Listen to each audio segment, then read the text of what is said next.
ထောက်ထားအနေနဲ့ပေါ့နော်အခုလိုကျောင်းတွေအလုပ်တွေ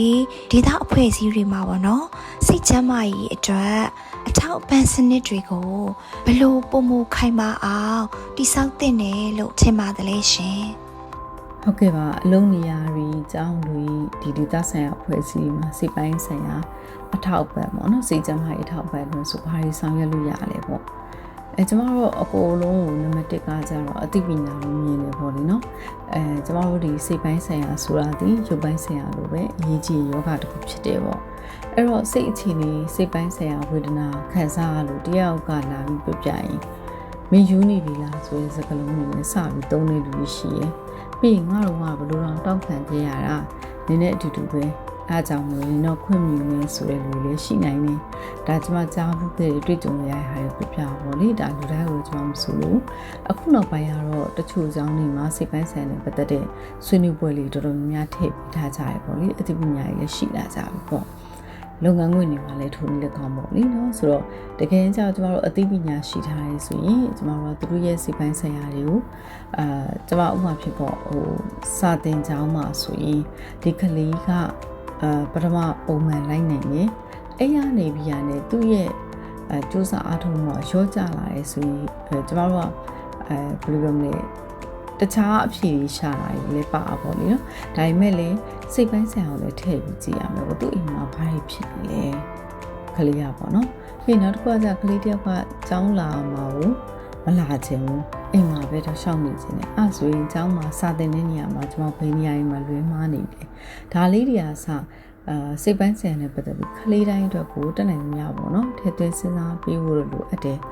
ပြီးရင်ကျောင်းနေမှာပေါ့ကလေးတွေရွှေရှင်နေကြည့်ကြတဲ့အခါရွှေရှင်နေမှာကျွန်တော်စိတ်ပိုင်းဆိုင်ရာမကောင်းဘူးဆိုရင်ဘယ်လိုလုပ်ပြထားလဲဝတ်စားစင်မှုတွေမှာတော်တော်ပပတွေဝတ်တယ်ဖြူဖျဲတွေဝတ်တယ်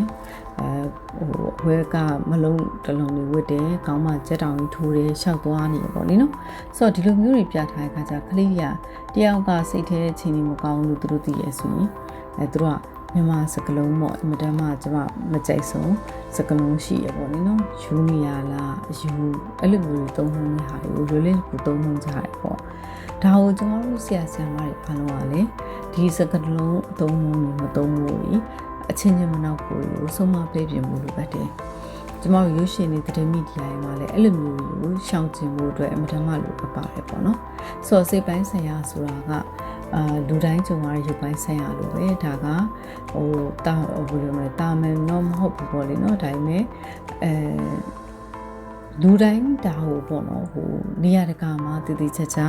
ဖွင့်ပြောနိုင်တဲ့အဆင့်အထိရအောင်လို့ကျမတို့ကအကုန်လုံးတယောက်နဲ့တယောက်ကြားထဲမှာတစိမ့်တက်တာတွေရှောင်ကျဉ်တာပေါ့နော်လုပ်ငန်းခွင်တွေမှာဆိုရင်စိတ်ပိုင်းဆိုင်ရာအခြေအနေမကောင်းဆိုရင်သူ့ပယ်ထားကြ discriminate လုပ်တာပေါ့လေပယ်ထားတဲ့ဟာတွေလုပ်တာတွေပြီးရင်အနိုင်ကျင့်စော်ကားတာဒါမျိုးလေးတွေကျွန်တော်ရှောင်ကျဉ်တက်နေပေါ့လေနော်ဆိုတော့အခုနောက်ပိုင်းတော့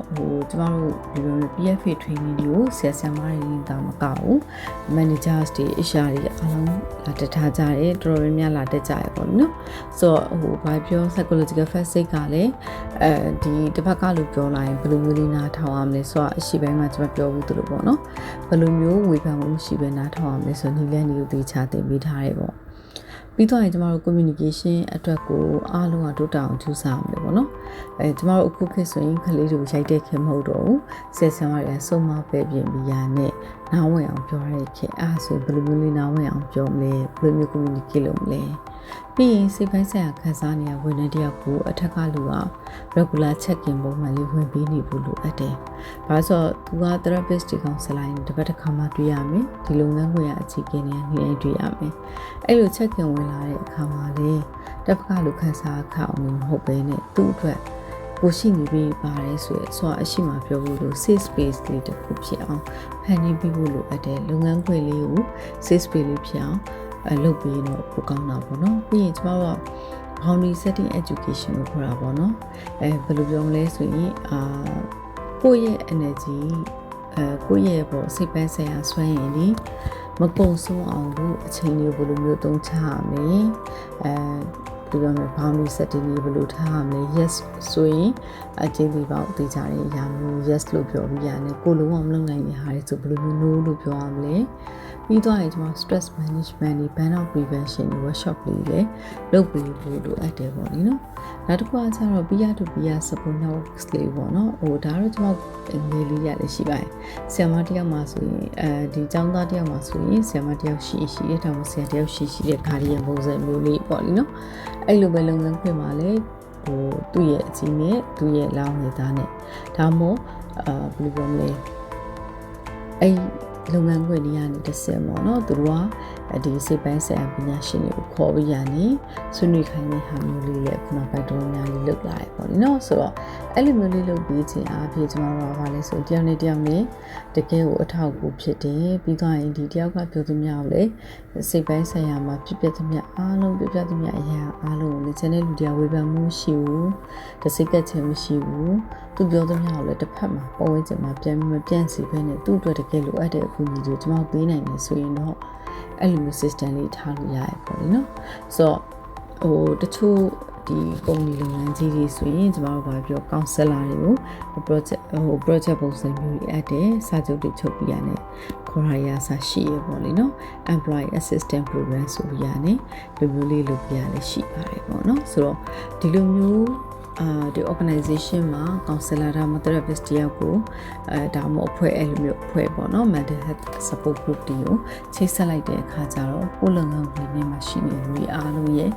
စိတ်ပိုင်းဆိုင်ရာတော်တော်လေးလုံခြုံခြုံနဲ့ရင်ဖွင့်ရနေရတခုလေးရသွားနိုင်တာပေါ့လေနော်အဲ့လိုပဲအကြောင်းရင်းမှာဆိုလဲဆရာဆရာမတွေကတစ်ပတ်ကိုတရက်လောက်ပဲဖြစ်ဖြစ်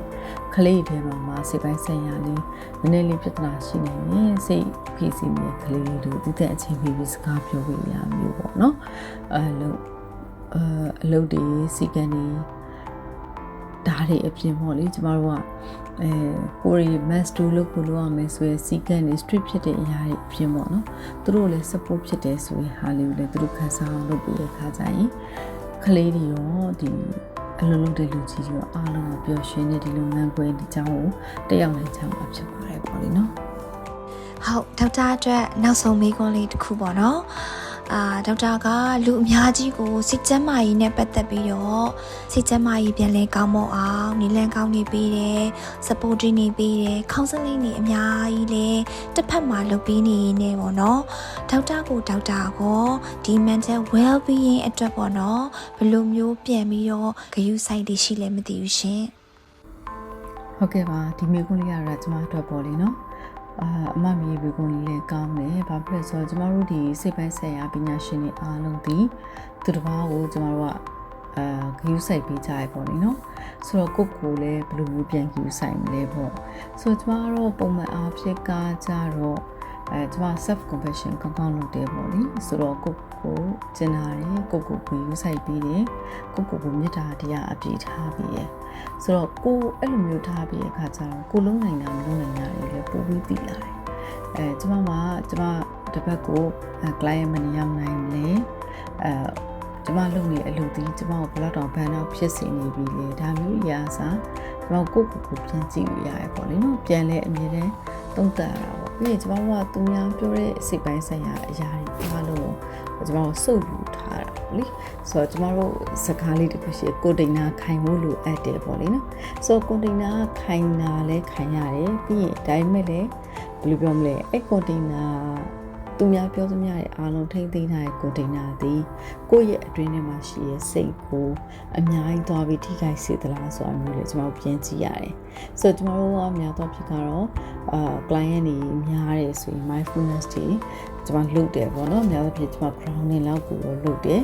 grounding များသောဖြစ်လုပ်တယ်အရင်စိတ်မကြည်လင်မှုတချို့ရက်တွေစိတ်ရှုပ်ပြီးမူးလာတတ်တဲ့နေ့ရှိတယ်ဒါကလူတိုင်းမှာဖြစ်တတ်တဲ့အရာတစ်ခုပဲလို့ကျမတွေးတယ်အဲ့လိုမျိုးနေ့တွေဆိုရင်လည်းဒါမျိုးကဖြစ်နိုင်တာပဲပေါ့နော်အဲ့ဒါမျိုးဆိုရင်ကျမကကိုယ်စိတ်ကို relax ဖြစ်စေမယ့် music meditation music ပေါ့လေအားလည်းနားထောင်ပြတယ်နောက်တော့ဖြစ်ကတော့grounding လုပ်ဖြစ်တယ် grounding ကတော့ခဏလုပ်ဖြစ်တယ်ပေါ့လေနော်လမ်းလျှောက်သွားနေနဲ့တယောက်တည်းလမ်းလျှောက်သွားရင်ဆာကျမ grounding လုပ်ဖြစ်တယ်ဒီအိမ်မှာဆိုရင်တော့ကျမများတော့ဖြစ်ကတော့ client နဲ့မကြည့်သေးခင်မှာ mindfulness meditation လေးနဲ့အနည်းဆုံး breathing ဒါမှ mindfulness လေးတော့နားထောင်တယ် client တယောက်နဲ့တယောက်ကြားထဲမှာတစ်ခါလေကြာအချိန်မရှိရဲ့အချိန်ကြီးရှိရပေါ့လေနော်အကုန်လုံးပြီးသွားတဲ့အချိန်မှာကျမဘလောက်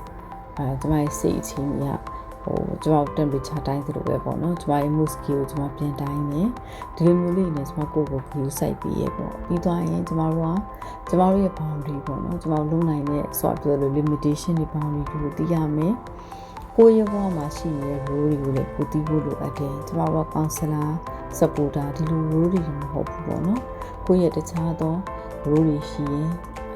မိဘဖြစ်နေတဲ့ role ရှိနိုင်တယ်တာသမီဖြစ်နေတဲ့ role ရှိနိုင်တယ်ဇနီးမြတ်ယောက်ျားဖြစ်နေတဲ့ role ရှိနိုင်တယ်ဒီအရာတွေအားလုံးကျွန်တော် work life balance ပေါ့နော်ဖြစ်ဖို့လိုအပ်တယ်ပေါ့ပတ်စံနေတော့အများကြီးရပါရဲ့ဒါပေမဲ့အဲ့လိုမျိုး work life balance မမျှဘူးဆိုရင်အဆင်မပြေပေါ့လေနော်နောက်တစ်ခုကကျွန်တော်တို့ရဲ့ basic needs တွေပေါ့လေနော်စားဖို့နေရေးပေါ့အစားအသောက်တွေပုံမှန်စားတော့ဖို့လိုအပ်တယ်ကိုကျန်းမာတဲ့ healthy diet တွေစားပြီးဖို့လိုအပ်တယ်။ညဘက်အိတ်ချိန်ကြီးပြည့်မီအောင်အိပ်ဖို့လိုအပ်တယ်ပေါ့လေနော်။ထားပါတော့တစ်လလုံးမှာတရက်လောက်အေးပြတ်တယ်ဆိုရင်တော့ဒါကပြဿနာမရှိဘူး။ဒါပေမဲ့အဲ့လိုမျိုးကိုခဏအေးပြတ်တယ်ဆိုရင်ကိုယ်တိုင်စိတ်မကြည့်ဘူးဖြစ်လာတဲ့အခါကျရင် client တွေကြည့်ဖို့ဆိုအောင်ဖြစ်နိုင်ပေါ့လေနော်။ဆိုတော့ဒါမျိုးလေးလည်း queue ဆိုင်ပေးဖို့လိုအပ်ပါတယ်ပေါ့။ပြီးတော့ရင်ကျမတို့ကတော့များသောအားဖြင့်ကတော့ supervision session တွေတက်တယ်ပေါ့နော်။ကျမတို့စိတ်ထဲမှာပူပန်မှုတွေရှိနေဒါမှမဟုတ်ကျွန်တော်ကိုယ်တိုင်ကဘယ်ကိစ္စကြောင့်မဆိုစိတ်ပိုင်းဆိုင်ရာခံစားနေဆိုရင်ကျွန်တော်ယုံကြည်စိတ်ချရတဲ့ seniors တွေရှိရဲsupervision မှာတော့ပြင်ဖွင့်လို့ရတယ်တချို့ case တွေနဲ့ပတ်သက်ပြီးရတဲ့ခံစားရတဲ့အပိုင်းတွေရှိရင်ဖွင့်လို့ရတယ်ပြီးကျွန်တော်တို့အချင်းချင်းပေါ့နော် peer support group လေးရှိရဲဒီလိုမျိုးမှလည်းကျွန်တော်ရင်ဖွင့်လို့ရတယ်ပေါ့လေနော်ဆိုတော့ဒီလိုမျိုးနည်းအနေတော့ကျွန်တော်ပြောနေတရားဘယ်လိုလဲကူညီပေးကြရဲဆော့ရှော့ပေးကြရဲဆိုကျွန်မရဲ့စိတ်ပိုင်းဆိုင်ရာလေးတွေကလည်းအဲ့လိုမျိုးလေးနဲ့ထိမ့်သိမ့်ဖြစ်တယ်ပေါ့လေပြီးရင်ကျွန်မတော့အရင်စိတ်ရှုပ်လိုက်ကျွန်မအယံဝါသနာပါတဲ့အရာကိုလည်းကျွန်မပြေးရှာတယ်ပေါ့လေနော်ကျွန်မဆက်ချုပ်တာဝါသနာပါတယ်ဆိုရင်ဆက်ချုပ်တဲ့အရာလေးတွေကိုကျွန်မလိုက်ရှာတယ်ပြီးရင်စူးစောင်းတယ်ပြီးရင်တစ်ခါကျတော့အပင်လေးတွေပေါ့နော်အပင်လေးတွေဆက်ရကျွန်မစိတ်အေးချမ်းမှုခံစားရဲဆိုရင်ကျွန်မစိတ်ရှုပ်လာပြီတော်တော်ကြီးစိတ်ရှုပ်လာပြီဆိုရင်တော့အပင်လေးတွေကိုကျွန်မတေချာစိတ်ပြိုးတယ်ရေလောင်ပြီးတယ်ပြီးသူတို့ပွင့်လာတဲ့ဟာကြည့်ပြီးကျွန်မလည်းစိတ်အေးချမ်းတယ်ပေါ့လေနော်အပင်လေးတွေတည်သွားရင်လည်းဒါမှမမြင်ဘူးဆိုတဲ့ဟာမျိုးတွေပေါ့နော်ဆိုတော့ပြောရဲ self compassion မှာလည်းအဲ့ဒါလေးပါတယ်ပေါ့လေနော်ကျွန်မတို့သူများတော့ပြီးသူစိတ်ခံနေမှာအမြဲကျွန်မနှလုံးသွင်းတာတော့ကျွန်တော်တို့ကဆွာရှင်နေမဟုတ်ဘူးတထိုင်နေတဲ့သူပြဿနာတွေအားလုံးကိုဖြေရှင်းပေးနိုင်ဘူးဒါပေမဲ့ကျွန်မတထိုင်နေအကောင်ဆုံးလုပ်ပေးမယ်ပေါ့နော်ဒါကျွန်မရဲ့ဒီမှာတူတဲ့အချက်ပြီးတော့တခါလေးကြာရင်လို့ဆိုတာတော့အမှားလေးလုပ်ပြီးတက်ကြတဲ့ဟာမျိုးရှိနိုင်တယ်ဒါမျိုးဆိုရင်ကျွန်မကိုယ်နားလဲခွင့်လုပ်ပေးတယ်တစ်ဖက်ကလူကဖြစ်လာတဲ့အမှားတွေရှိခဲ့ရင်လည်းကျွန်မတက်နိုင်သမျှနားလဲခွင့်လုပ်ပေးလို့ကြိုးစားရပေါ့လေနော်ပြီးရင်ဘာဖြစ်တော်တော်များများကိုဖြစ်သမျှအရေးအားလုံး reflection တေချာပြန်လုပ်ပြီးတော့အဲ့ဒါအားလုံးကျွန်မလက်ခံနိုင်ဖို့အတွက်အချိန်ယူကြိုးစားရတယ်ပေါ့နော်ဆိုတော့ကျွန်မရဲ့ sub လေးရတော့ဒါတွေပါပဲအခုလိုမျိုးပြီးအတွက်ကြောင့် lecture တင်ပါတယ်လို့